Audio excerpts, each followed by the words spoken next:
tin kan ning karoti ka hin pathian do na athugin asanzia cha chin pakhat nu pakhat karel kho chok lo diangin agape ni fatin kanuna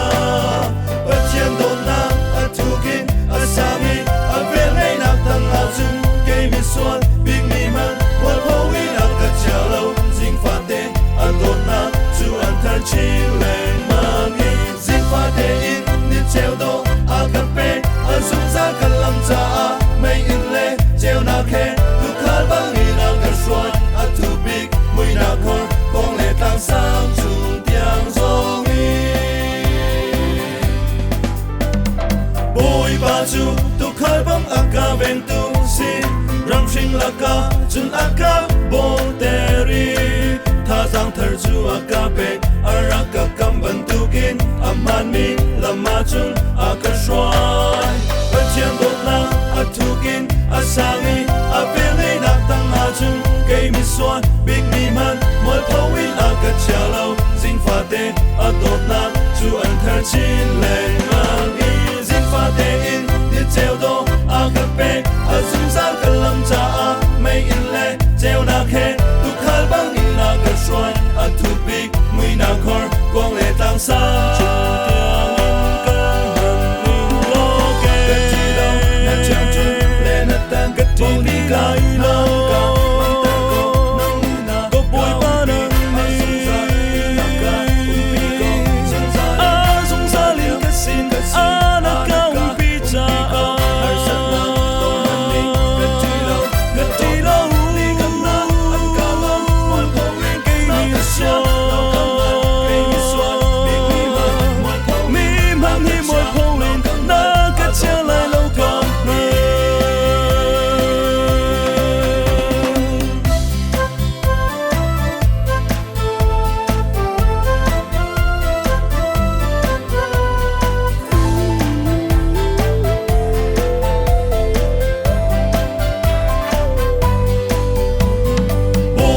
chu tu khal bang aka ven tu si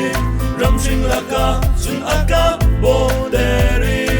tha zang thar chu aka pe araka kam ban tu kin amhan mi lama chun aka shwai pathian do na athukin asangi avel ngai nak tang ha chun ke mi swan big mi man mol phawin aka chalo zing fa te adot na chu an thar chin le mang i zing fa te in cheo do agape azum za kalam cha